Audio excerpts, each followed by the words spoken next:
Right, good evening. Thank you so much to Alex for the invite. It's really, really nice to be here. We don't get to do very much in terms of engagement these days. Everything's online, but it is nice to see people. And I know your cameras are off at the moment, but hopefully they'll be on later on so we can have a little bit more interaction. So what Alex has asked me to do this evening is to go through the updates that were made in the refreshed NMS back in May. So I've put together a PowerPoint that covers sort of all the main points, all the main changes and updates from the refreshed NMS. So we'll go through those this evening. And as Alex said, I'm more than happy to take questions then at the end. If there are any questions that you've got that I'm not able to provide an immediate answer to this evening, what I will do is go away, get the answers to that and respond to Alex so that she can then get that information across to you. So as we'll all be aware, there was a consultation last year around the NMS, and then some of the standards were published, updated standards were published in a revised edition that came out in May this year. So that review took place in 2019, and it reported on its findings and recommendations. Many of those recommendations related to the need for more information or clarity around some of the requirements in the NMS, and then some of them were about removal to barriers to practice. So the response to the public review that took place in 22-23, and that sought views then on the proposed changes, and a summary of the responses then was published in early 2023, and that very broadly showed that most people were in favour of the changes that had been proposed. So what changes have been made? I've taken this directly from the document that came alongside the refreshed NMS. So where needed, the standards have been revised to make them clearer, and they've been updated in some places as well to reflect current references to guidance, and new standards have been developed or amalgamated. So there's been a couple of different things that have happened really. Some have just been updates, some have been new things added, and then other things have just been clarified or sort of pulled together in a clearer way for people. Where further information was needed, additional guidance has been included as annexes, and there are a couple of new annexes in the NMS, and I have got those as part of the presentation, so we'll go through those as we get to them. The other really handy thing that's been done is they've included a glossary at the end. So that will just sort of help with commonly used terms and explain what some of those things mean. I think it doesn't matter what sector, what organisation you work in, there's always terminology that people use slightly differently, or there's acronyms and people think, what does that mean? So the glossary in the back is actually a really handy reference for some of that. So what were those key changes? One of the big ones was in relation to paediatric first aid training, and this is under standard 10. So the requirements for first aid in registered childcare settings have been strengthened, and there's clearer information included about course content in the supporting annex. The requirements for first aid training will differ then depending on the type of service that you're providing. Welsh Government has set out a lead-in time of 18 months, which from the May release of the new standards takes us up to November 2024. So we've got just over a year until it'll become sort of mandatory that everybody in every setting has had the updated version of the paediatric first aid training. And after that date, then all registered providers will need to meet that requirement as set out in standard 10. So at the moment, if we're coming out to look at first aid, coming out to inspect and we're looking at first aid training, we won't necessarily be expecting everybody to have done the training that's set out in the NMS, but we'd be talking to you about what your plan is in terms of how you'll get to that point by November 2024. So in terms of the changes to the actual numbered standards around first aid training, 1018 has been sort of made a bit clearer, saying that persons trained in first aid have a suitable qualification. The content of the paediatric first aid courses must be consistent with the criteria set out in the NMS supplementary guidance, which is at Annex B. And I think that's probably been an area that the inspectorates, along with the rest of you working in the sector, have really welcomed, because I think in the past it's been quite difficult, hasn't it, to actually pin down, is this course, you know, what defines suitable, isn't it? So it does help that they've set out really clearly now what those requirements are. And again, it's just reiterating there that the requirements then need to be met by November 2024. All first aid certificates should be kept up to date and renewed every 3 years. I don't think that's a change, it's just there, it's very clear. At least one person caring for the children must have a current full paediatric first aid 12-hour certificate for a full course which is appropriate for the age of the children being cared for. So that might differ for you if you're working in a day nursery with very young children, or if you're working in an out of school or holiday club with older children. The focus and the sort of main elements of what you're providing and what you need to have had within your first aid might be slightly different. And then standard 10.21 asks that there are sufficient numbers of suitably qualified first aid trained staff on the premises at all times when children are present. And the number of suitably trained staff is sufficient given the layout of the premises and that person's ability to respond quickly to emergencies. There's a little bar on my screen that I'm just moving so I can read the rest of that. And then to allow circumstances where staff may be absent or called away from the setting. So for example, if you are a setting that's got a main building and then another sort of demountable building, or a room that's down the corridor and quite separate to the rest of your provision, which might be an after school club or something like that, you would obviously need to spread those first aid trained staff across the setting so that there was somebody with that first aid training available to deal with an urgent matter in any area of the setting. So in daycare settings, and I know that from speaking to Alex, we've got some sort of full daycare settings here who also offer out of school provision.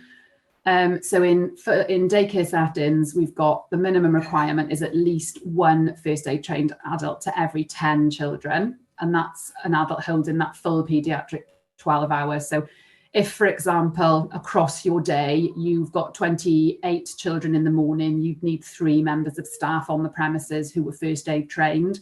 If your numbers then dropped to 19 in the afternoon, you'd only require 2 staff with the full paediatric first aid 12-hour.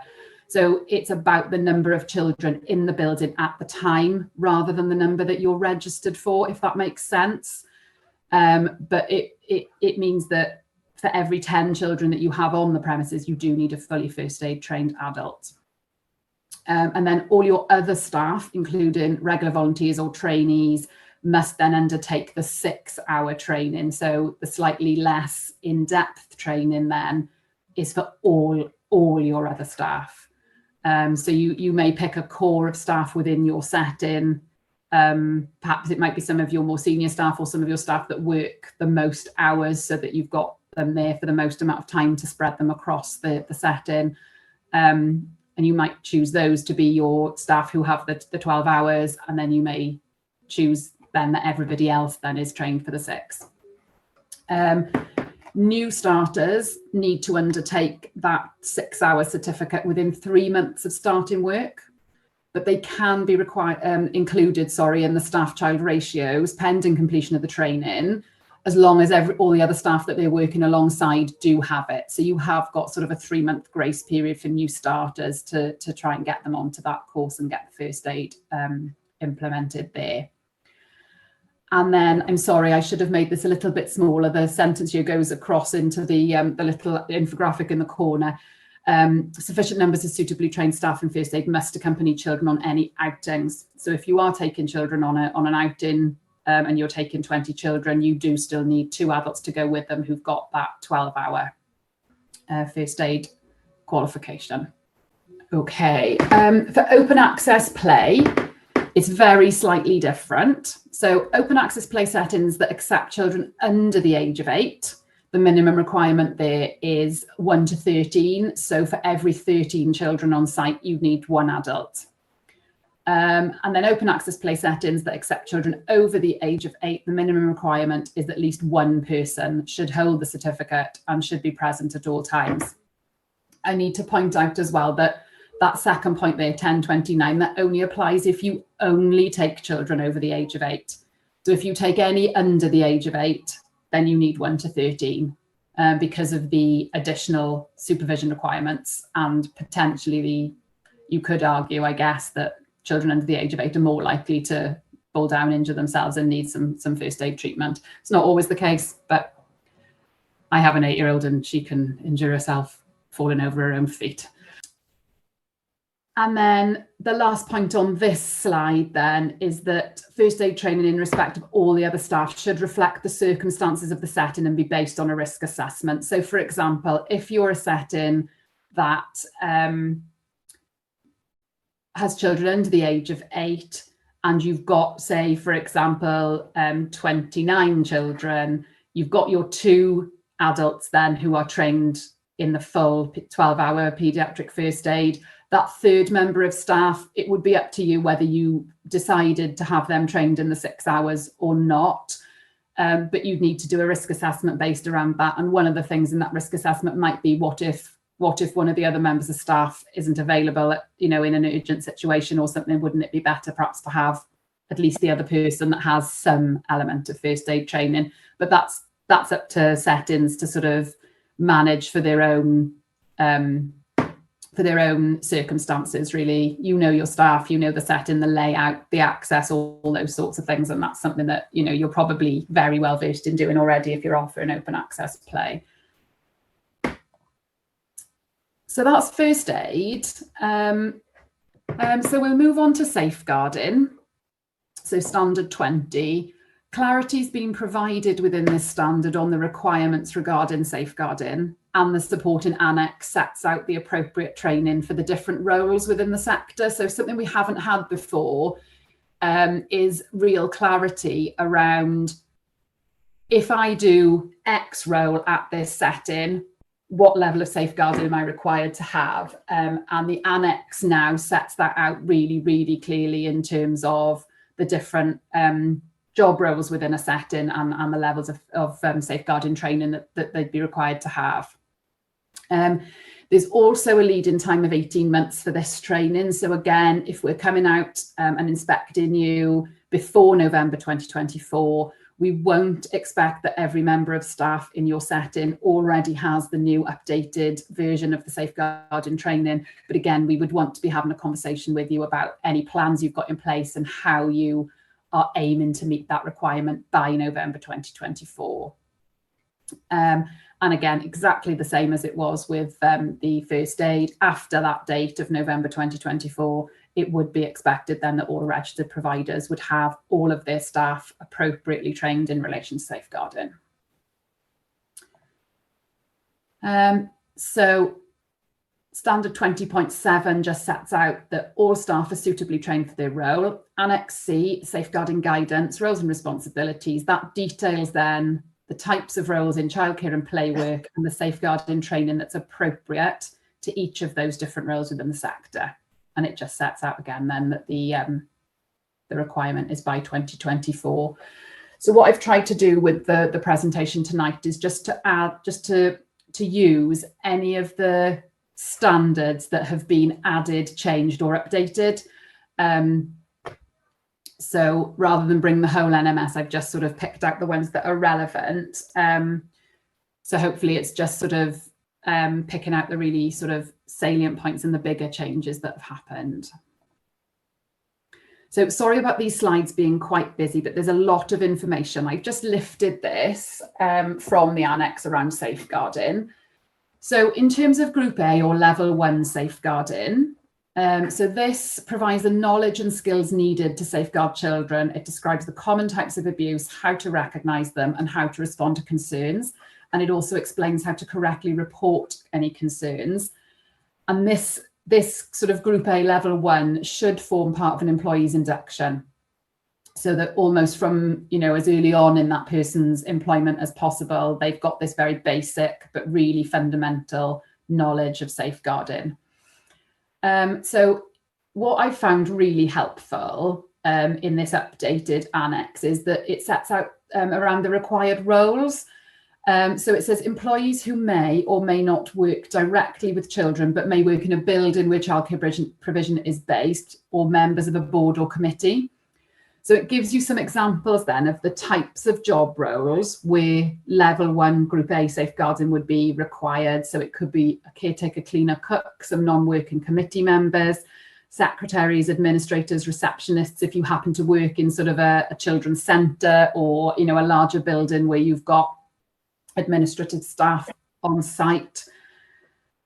Volunteers, dependent on that level of supervision. If you've got volunteers that you include within your ratios at any point, they would need to have group A. But it does also say here that if at any point those volunteers that are included in your ratios could be left alone with children, then group B would be more appropriate. And this is potentially quite useful for some of you within the out of school and open access sector, is sort of your seasonal play workers. They would require group A as well. It does say this isn't an exhaustive list, so there may be others within your settings that would fall into, you know, being appropriate for group A safeguarding. The other thing that's really helpful is it tells you this can be an online course, and it should be up to 2 or 3 hours, and it's recommended to renew it every 3 years. It's very, very tiny print at the bottom, but Social Care Wales do offer a safeguarding e-learning module, and that's been signed off by the Wales Safeguarding Procedures Project Board. And Alex will correct me, I'm absolutely certain if I am wrong, but my understanding is that course is also free. And then group B, so this is an intermediate level safeguarding course, so that will increase existing safeguarding knowledge and teach more about what's involved in those safeguarding processes.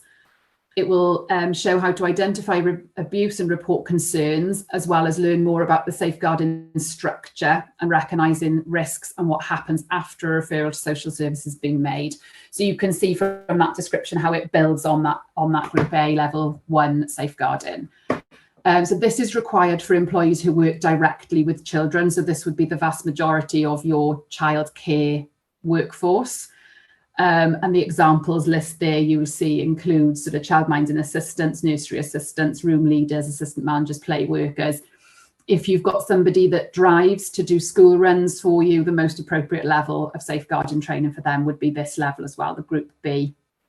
And then it mentions the volunteers that we also mentioned in the group A section. These would be volunteers then who are left potentially unsupervised with the children.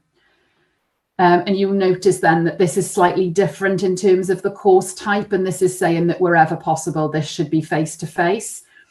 I think probably because of the increased level of detail included in the training and the potential need for discussion with the trainer around specific elements of that. It's a slightly longer course. It's sort of 4 to 6 hours and could be done in one day or even across 2 evenings. It does say at the bottom here that it's recommended to review in line with the National Safeguarding Training, Learning and Development Standards. Now, those standards haven't actually been fully published yet. So what we're advising at the moment is that until we know differently, until that's published and tells us anything other, that we would go along with the renew every 3 years in line with most of the other sort of mandatory training that we do. So stick with 3 years and plan for that for the moment. And if those standards tell us anything different, then obviously we can work on that once we know what that's gonna say. The group C, and I apologise, I know this is even smaller. I don't think I can make it any bigger on the screens, and apologies if any of you are on phones or iPads. I'm sure this is not even visible to you. So this is the group C or level 3, and this is the advanced safeguarding. So this will teach more about sort of what the role involves and helps them to understand the safeguarding process in more detail. It uses a variety of written activities and interactive exercises, sort of scenario testing type element to it, to ensure that all staff members understand their responsibilities in terms of safeguarding children. It includes topics relating to allegations of abuse against a staff member and also how to deal with that. It looks at understanding the key legislation and guidance that underpins settings policies for children's safety, and the roles to play then in multi-agency child protection. So this one really does go quite a lot further into people's responsibility around safeguarding and how you coordinate safeguarding within your settings. So you can see that then from the required role, that it's those in contact with children and have ultimate safeguarding responsibility for the provision. So this is going to be your leaders, your persons in charge, your managers. If you're a childminder, obviously it would be the childminder. It may be that off-site, depending on the setup, that you've got a registered person or a responsible individual that isn't hands-on within your setting. They would still need to have this Group C Level 3 training. And it might be that if you're part of something like an integrated children's centre or a school or somewhere like that, you might have a designated safeguarding person that sort of sits outside your setting on a day-to-day basis, but they would also need this higher level there as well.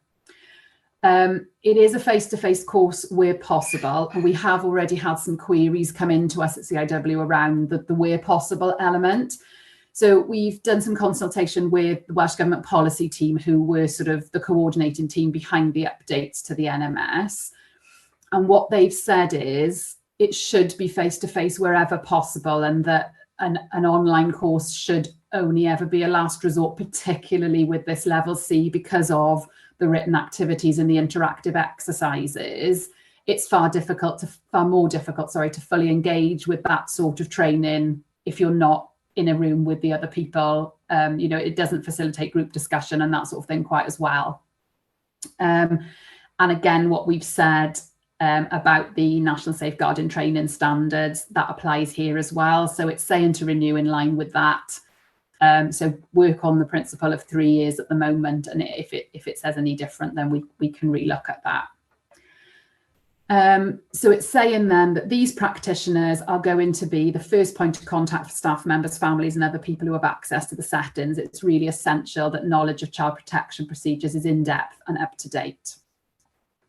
So I think you probably agree that that's something far clearer in terms of the expectations around training and what those training courses need to include.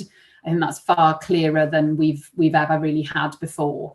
And hopefully the examples there of the types of job roles will help you to make the decisions and to understand who in your setting needs to go on which level of the training.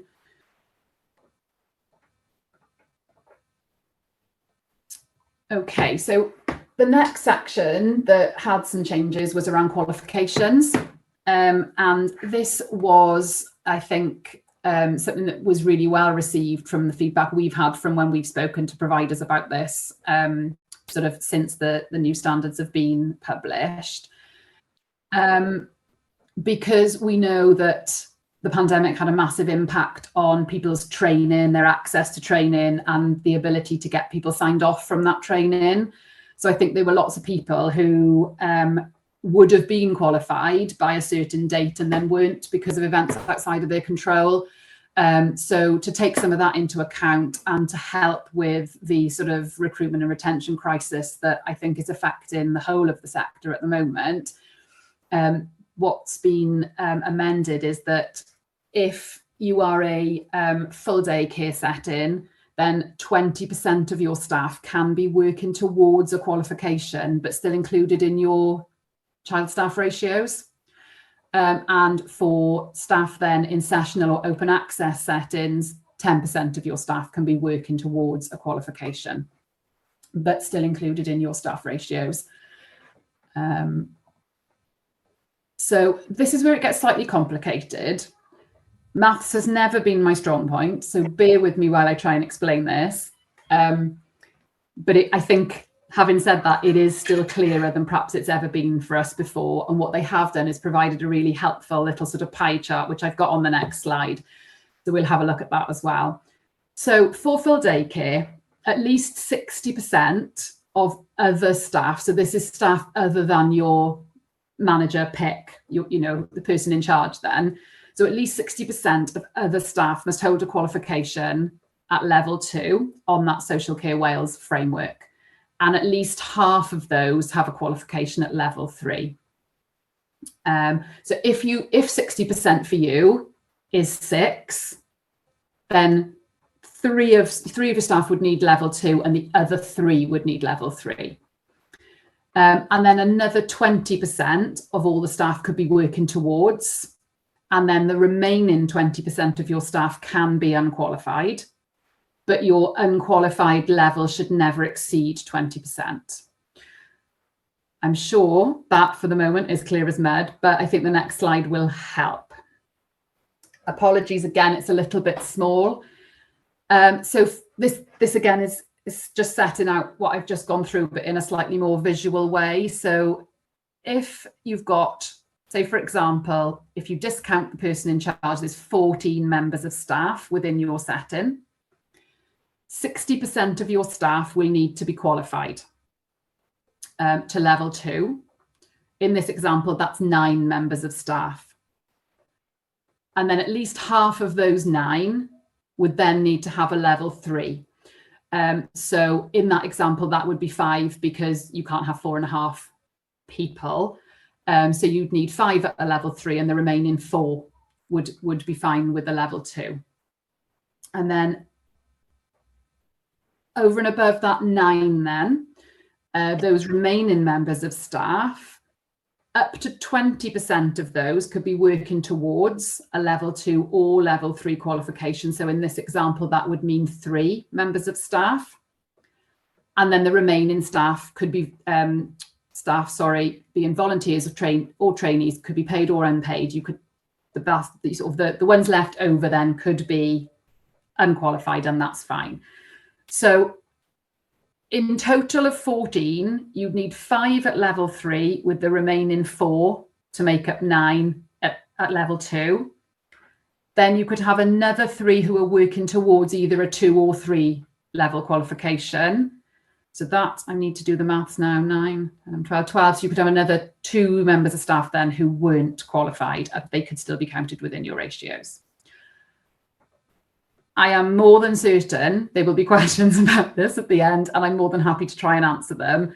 If I have completely boggled people's brains, I do apologise. It isn't the easiest thing to explain, but I am happy to sort of, if you want to give me the numbers of staff in your setting, we can try and work this out between us. Although you do this every day, I'm sure you're quite capable and you know exactly what you're doing way better than I do. So in terms then, so the updated NMS also sets out the ratios of qualified staff working towards for sessional and open access play as well. And it says a member of staff will be considered to be working towards a qualification if all of the following conditions are met. And I think this is something that wasn't clearly set out for us before either, but now is very clearly set out. So to be deemed and accepted as working towards a qualification, the registered person must be satisfied that that individual is confident and responsible. There needs to be tangible evidence to say that the individual is actively working towards either a level 2 or 3 qualification. For example, they need to be enrolled on a relevant course. And there should be an agreed timescale for the gaining of that qualification, which should only be up to 3 years. So if somebody's just started on their level 3 and they're expected to complete it within the next 2.5 years, that's acceptable. The individual still needs to have completed the induction training, which is relevant to their role, including the Social Care Wales All Wales induction framework, or they need to be, you know, if they're only in their first couple of weeks of training, they need to be undertaking that, but as soon as possible once they're employed. And then those working towards staff do also need to be working alongside staff who are qualified to that required level. So if you've got a level 3 who's working towards, ideally they need to be working alongside a qualified level 3. So they've got that sort of support and guidance and a model really to support them and for them to learn from. Okay. The other really big thing, which I'm sure hasn't passed anybody by, because if you're a setting who required a supernumerary member of staff and you now no longer are required to have a supernumerary member of staff, I'm sure that's something that you will have picked up on really quickly. So the specific standard relating to the supernumerary staffing requirement for more than 20 children has been removed. Other staffing standards, however, have been strengthened to reinforce management arrangements and to make clear that additional staff and management resources will be required to undertake managerial roles if this impacts on required adult-child ratios. So I think what Welsh Government were keen to do with this was to give the flexibility to settings to say, you don't have to have somebody supernumerary all of the time. You don't have to have that sort of member of staff who's there almost full time, is being paid full-time wage, often at higher levels of what you're paying them, and they're not included in your ratios and never can be. So they wanted to give flexibility around that, but also to say it probably won't be acceptable for them to always be in ratio, because there are managerial tasks and other things that need to happen within settings, and somebody's got to do that. And more often than not, that is going to take that person away from their ability to sort of be included in the adult-child ratios for those specific times. But it allows you to say, well, actually, a couple of hours a day or a day and a half a week is enough, rather than that being a full-time role. And it gives settings the ability to make those decisions on their own individual basis and to look at it to make sure it suits them and their setting and their staff. So the adult-child ratios, that's not even a word. The adult-child ratios relate to staff time available to work directly with children. So additional staff and management resources will be required to undertake managerial tasks. For example, engagement with parents and other childcare professionals, staff supervision, and regulatory requirements. And additional staff will be required to prepare meals and snacks for domestic tasks and to maintain the premises and equipment if this impacts on the adult-child ratios. So it just means that as long as you can manage to do all of the non-childcare related elements within your setting by saying, my person who does that for us can do that on a Monday, or she comes out of ratio at 3 o'clock every day and has the last 2 hours to complete those non-child tasks, that's fine. And it's up to settings how they organise that. They have then also added an additional requirement into standard 14, which is organisation. So it's just asking that something's put in the operational plan then that sets out how that non-supervisory element will work. So it just says staff instructor indicating responsibilities for leadership and management. So I think we'd expect just to see something in your operational plan, which sets out when you'd have a supernumerary, when you wouldn't, and how those non-childcare related tasks will be managed within your setting. Okay, so there's a couple of those are the biggies, really. It's the safeguarding, the qualifications, the first aid, and the supernumerary. Those were sort of the big hitters, really, that came from the refresh to the NMS. But there are a couple of other useful changes as well.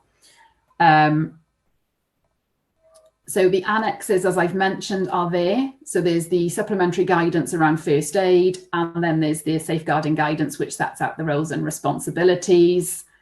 Those are both really useful and quite detailed, and they're just in the back of the NMS. And then there's Annex D, which says NMS standards and related regulations. So what that does is that sets out the regulations from the Childminder and Daycare Wales regs, and then it links them to the NMS that they're related to. And there's also a glossary, which I mentioned at the beginning. I think that is the end of the presentation.